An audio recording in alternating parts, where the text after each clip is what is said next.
There is a moment, and if you are the kind of person I am speaking to tonight, you already know the moment I mean. There is a moment when you realize that you have spent your entire life feeling other people's weather. Their storms move through your chest before they ever open their mouths. Their sadness sits down in your stomach uninvited. Their anger walks into your body and rearranges the furniture. And you call this being sensitive. You call it being intuitive. You call it a gift, and it is a gift. It is. But nobody warned you what a gift becomes when it has no door, when it has no lock, when anyone, anywhere, can simply walk in.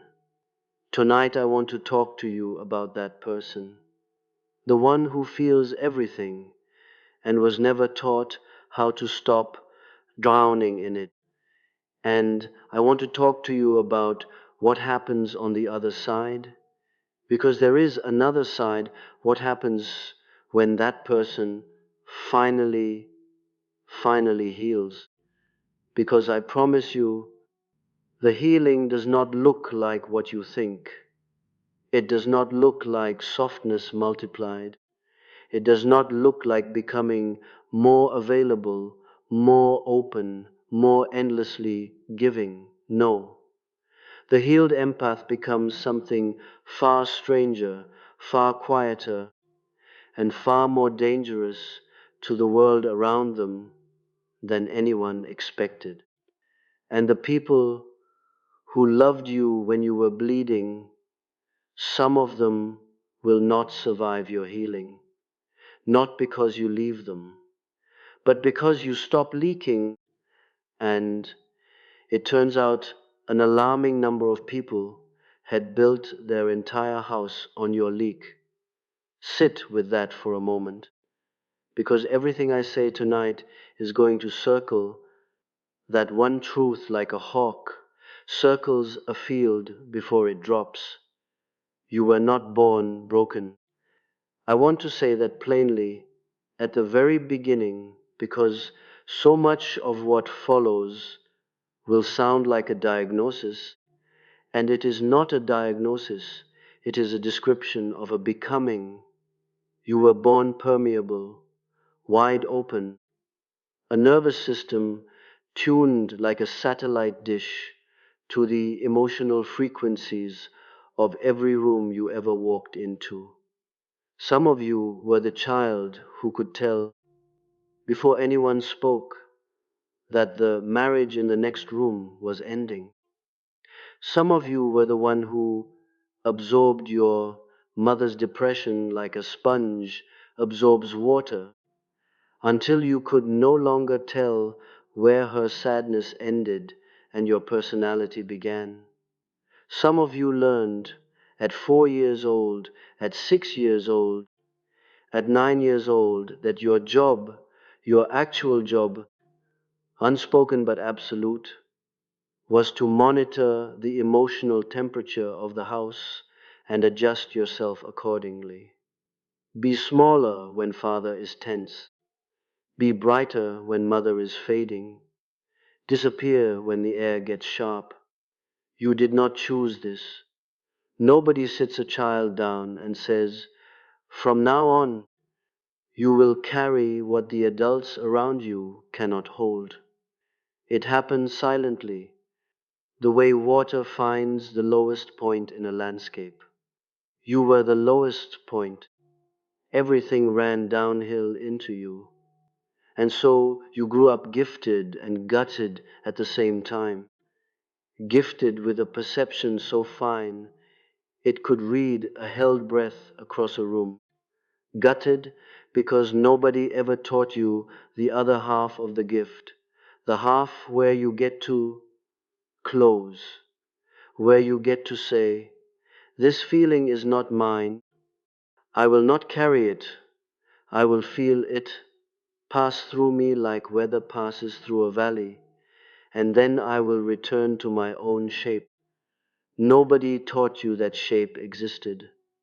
So you became, instead, a kind of emotional plumbing system for everyone around you. The friend who absorbs the group's anxiety and hands back calm. The daughter who becomes the therapist for parents who never once asked what she needed. The partner who can sense the fight 3 days before it happens and spends those 3 days quietly trying to prevent it, exhausting themselves in advance for a war they did not start. This is the wound. And I want you to hear how I say that word, wound, because in the oldest stories, the wound is never simply a tragedy. It is an initiation. It is the place where the outside world first got into you deeply enough to change your shape permanently. And what you do with that changed shape, that is the entire question of a life. Most people do not heal the wound. Most people manage it. They build an identity on top of it, like building a house on a fault line, and they call the house who I am. The empath who has not healed becomes a professional feeler of things for other people. They become indispensable. They become the one everyone calls at midnight. They become, and I say this with tenderness, because I have watched this happen to people I love, they become addicted to being needed, because being needed is the closest thing they have ever felt to being safe. If I am useful, I will not be abandoned. If I absorb your pain, you will stay. If I disappear myself just enough to make room for you, there will always be room for me somewhere in your life, even if it's just the space under the stairs. This is not love. I need you to hear that because it will sound like love. It will be praised as love. People will call you an angel, a saint, the kindest person they know. And all the while, something inside you is slowly starving. Because self erasure dressed up as generosity is still self erasure. A candle that burns itself down to light every room, but its own is not virtuous. It is simply going out. And here is the part almost nobody tells you. This pattern, this beautiful, exhausting pattern, it is not actually about the other people at all. It never was. It is about a much older fear, buried so deep you forgot. It was even a fear. The fear that if you stopped giving, stopped sensing, stopped absorbing, stopped making yourself endlessly available to the emotional needs of others, there would be nothing left. That underneath the giving there is simply nobody.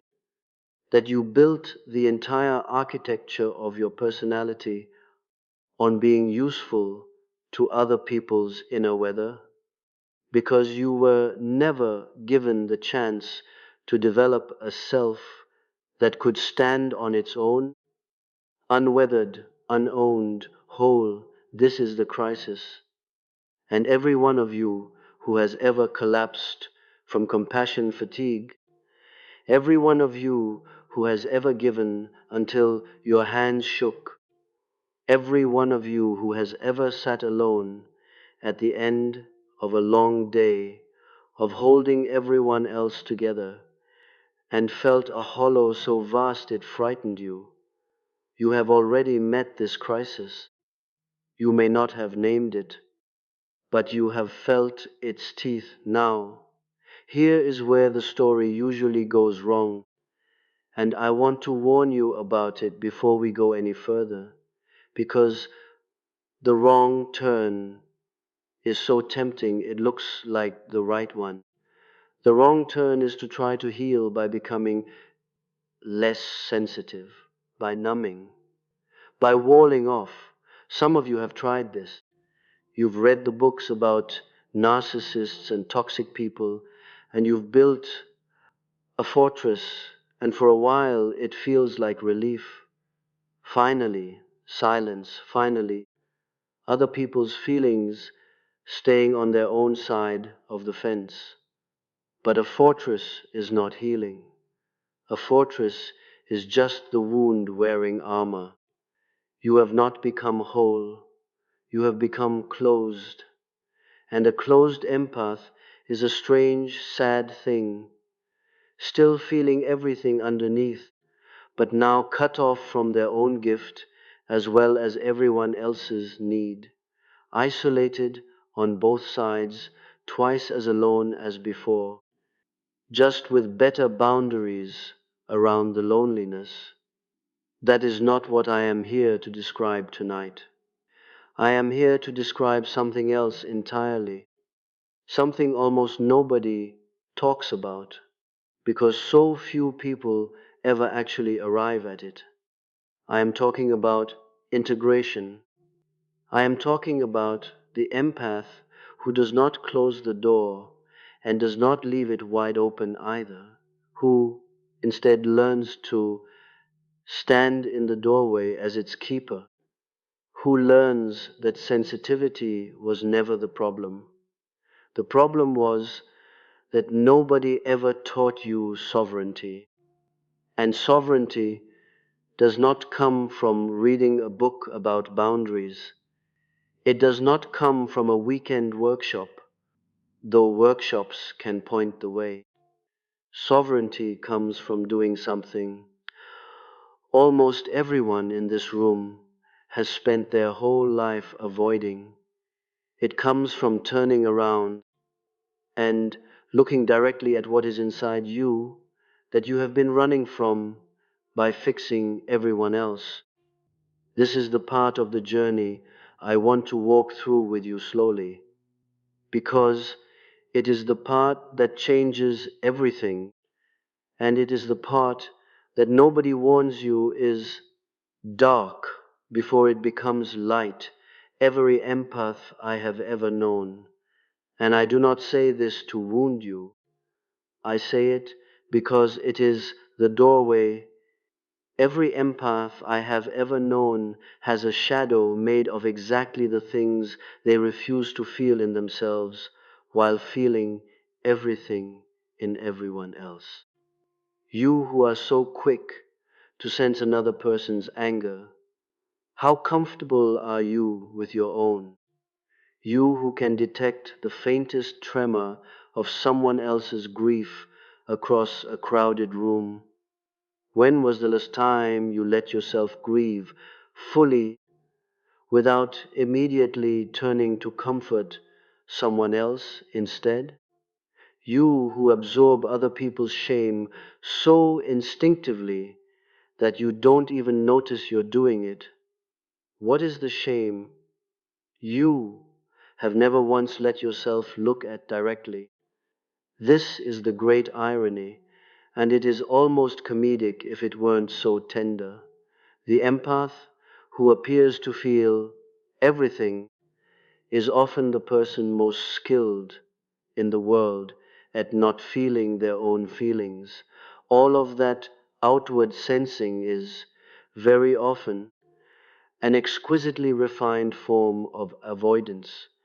It is easier, infinitely easier, to feel your mother's sadness than to feel your own rage at your mother. It is easier to intuit your friend's insecurity and gently manage it than to sit with your own insecurity and let it be seen. The empath becomes a master of the outer world's emotions precisely because the inner world has been declared off limits, sealed, too dangerous, too much, and so it goes underground. And from underground it runs the whole show, disguised as compassion. I want to say something now that may be difficult to hear, but I promise you it is spoken with love.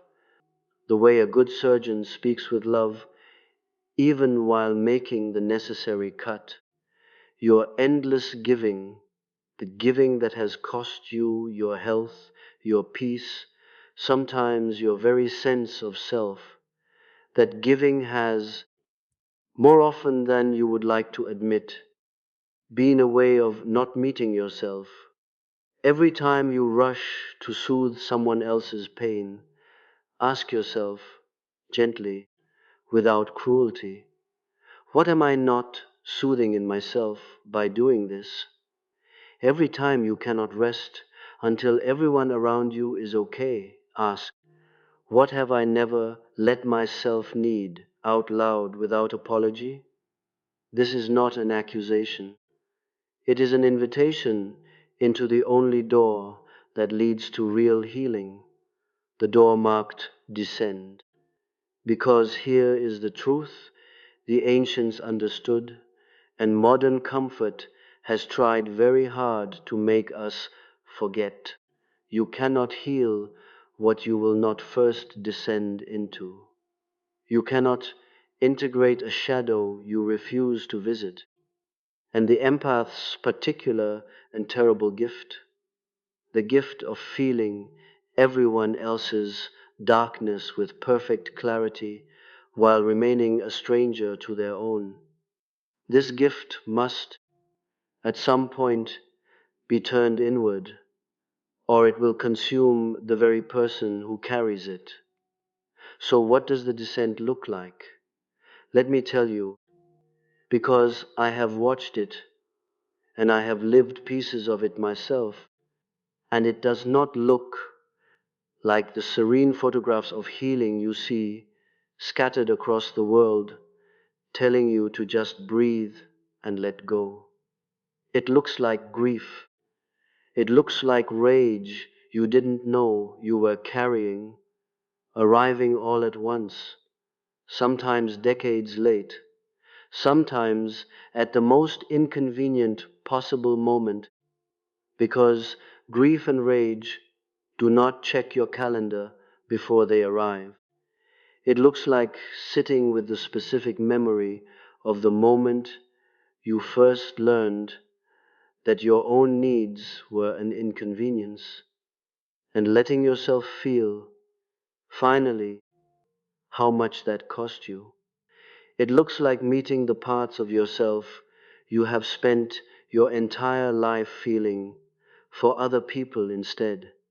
Your own envy, your own pettiness, your own exhaustion with being endlessly kind, your own buried wish, God forgive you for having it, that just once someone would take care of you the way you have taken care of everyone else. This is not comfortable work. This is not the wellness industry version of healing, all candles and affirmations. This is closer to what the old traditions called the dark night, the period where the false self, the endlessly accommodating self, the self built entirely out of other people's needs, has to be allowed to die so that something truer can take its place. And I will not lie to you, it feels, while it is happening, like falling apart. It feels like losing the very thing that made you lovable. Because if you are no longer the one who absorbs everyone's pain, who are you? If you stop being infinitely available, will anyone still want you in the room? This is the question that terrifies every empath on the threshold of real healing. And it is the exact question you must walk through, not around. And on the other side of that descent, and I promise you, there is another side, something extraordinary happens, something almost nobody prepares you for, because almost nobody makes it far enough to see it. The healed empath does not lose their sensitivity. Let me say that again, because it is the great misunderstanding. healing does not numb you. If anything, your perception becomes sharper, clearer, less flooded with static, because you are no longer drowning in 1,000 unfiltered emotional signals from every direction at once. You are no longer absorbing indiscriminately. You have developed, and this is the miracle, discernment.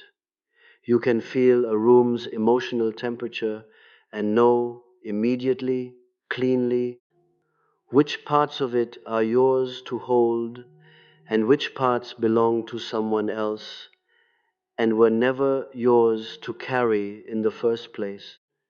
This single shift, the ability to feel something fully without automatically taking ownership of it, this is perhaps the single most important transformation a sensitive person can undergo in an entire lifetime.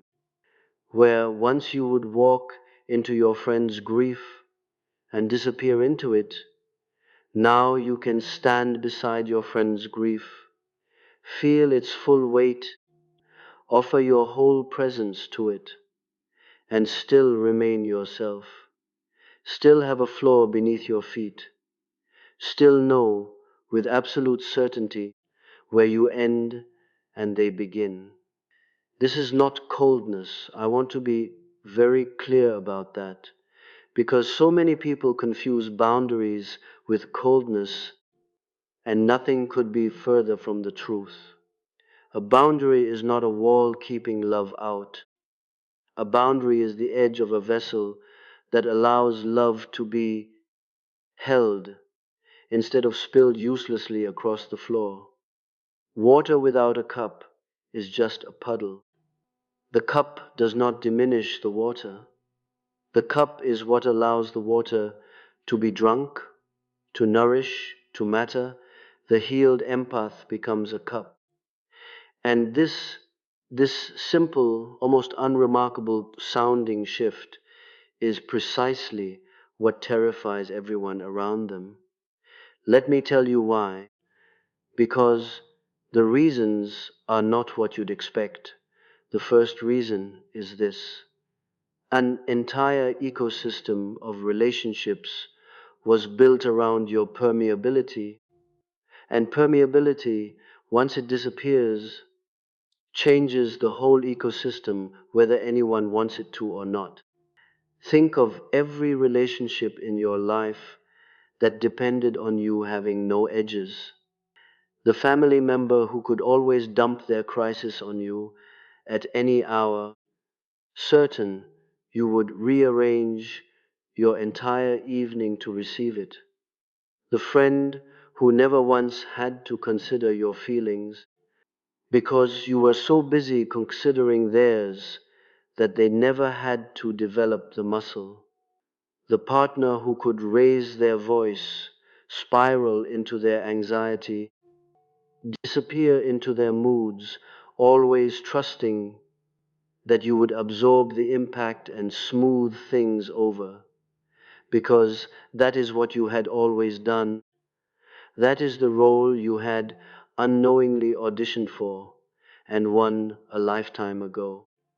When you heal, when you stop absorbing and start discerning, every single one of those dynamics loses its foundation. And people do not, on the whole, react to the loss of a foundation with gratitude. They react with panic, with accusation, with the bewildered, wounded question, what happened to you? You used to be so much warmer than this. You did not become colder. You became bordered. But to someone who built their comfort on your borderlessness, a border feels like betrayal. This is why the healed empath is often, in the beginning of their healing, accused of the very cruelty they have spent their entire life trying to prevent. You will be called selfish for the first time in your life, And it will be one of the strangest, most disorienting experiences you will ever go through, because you will know, somewhere quiet and certain inside you, that you have never in your life been less selfish.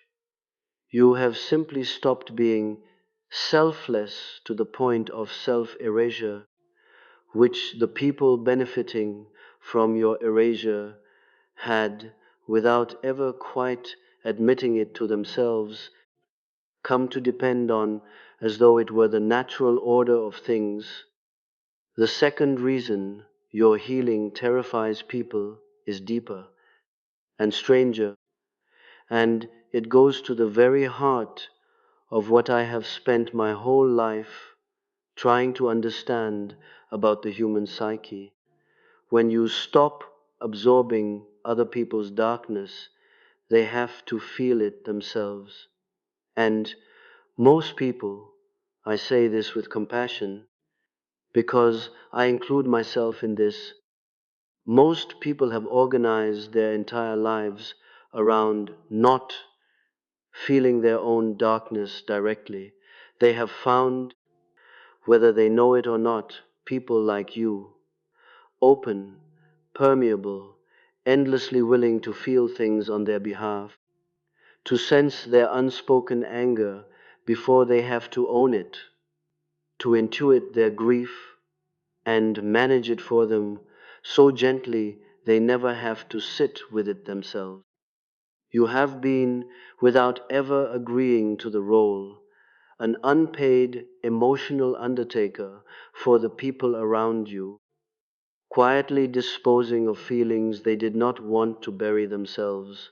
When you heal, this service ends, not out of cruelty, out of necessity, and the people who relied on it will feel, quite suddenly, the full weight of their own unprocessed material landing back in their own hands, where it belonged all along. This is terrifying for them. It has nothing to do with you and everything to do with the fact that they now have to meet parts of themselves they spent years outsourcing to your nervous system. Some of them will rise to that meeting, and it will be the best thing that ever happened to your relationship, because for the first time it will be built on two whole people instead of one whole person and one convenient sponge. And some of them will not rise to it. Some of them will simply leave, looking for another sponge, because the work of meeting their own shadow is a work they are not yet ready to do.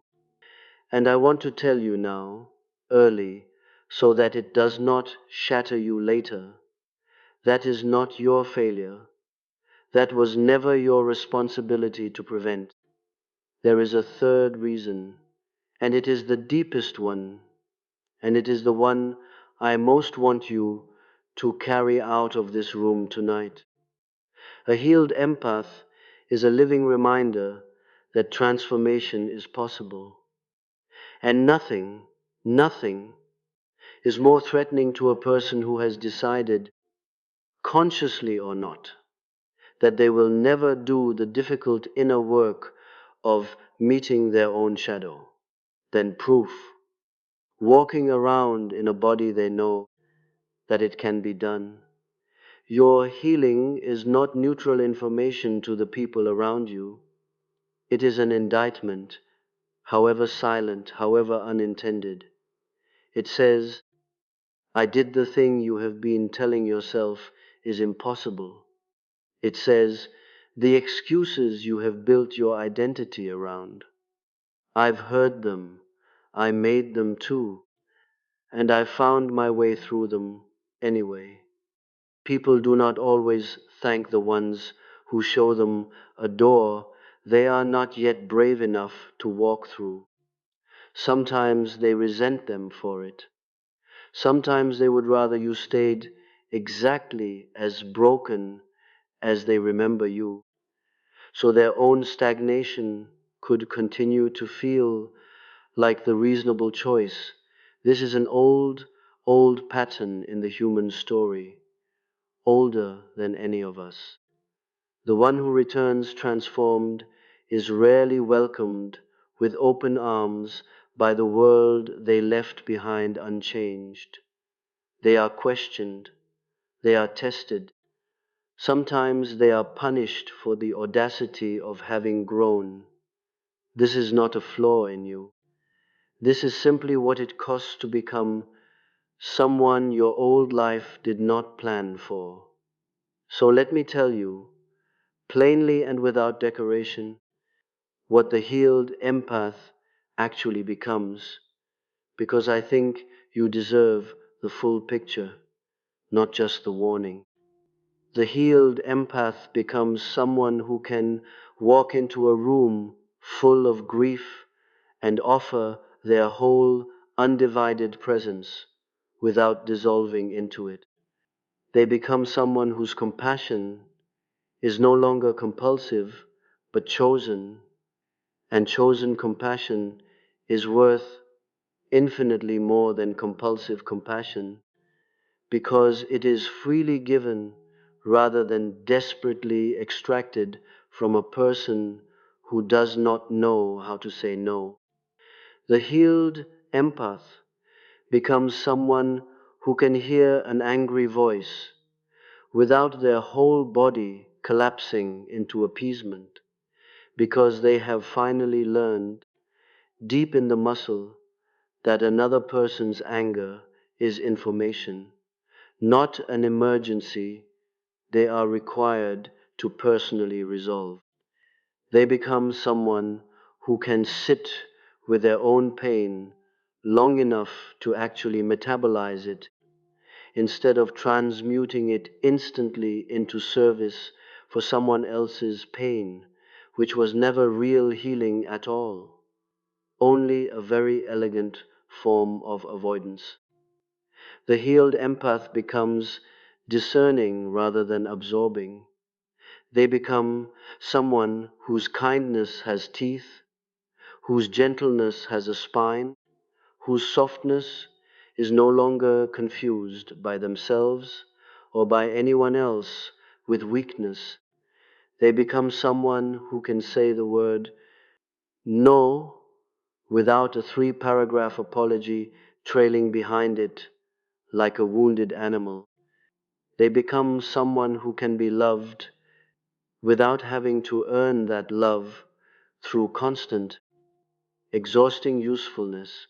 And if you have never experienced being loved simply for existing, simply for being present, without performing your worth every single hour of every single day, I promise you, it is one of the most disorienting and holy experiences a formerly exhausted heart can have.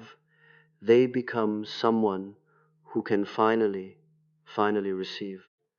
And I want to dwell on this for a moment because for so many of you in this room, receiving is the hardest work you will ever do, harder than any amount of giving ever was, because giving, however exhausting, at least felt familiar.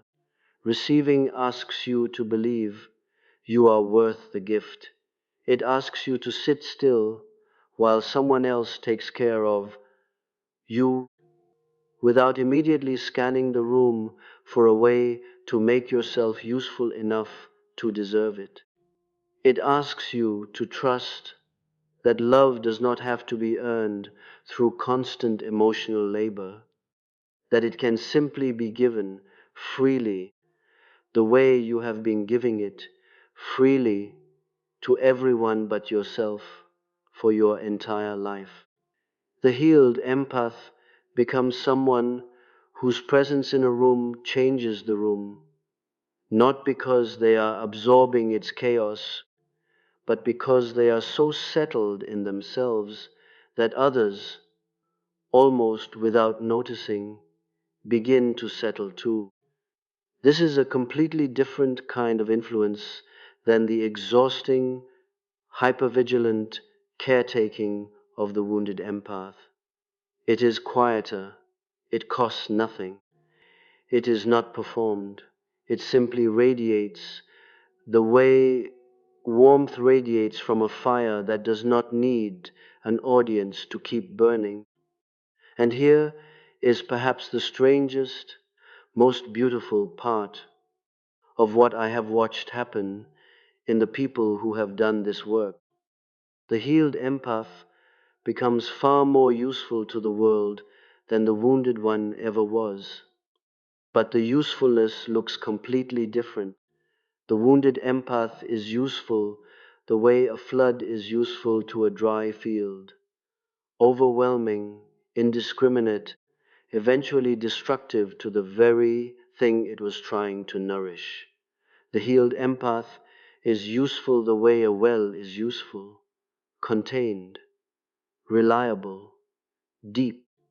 You can draw from a well again and again for years, and it does not run dry because it is connected to something larger than the small reservoir of one exhausted heart.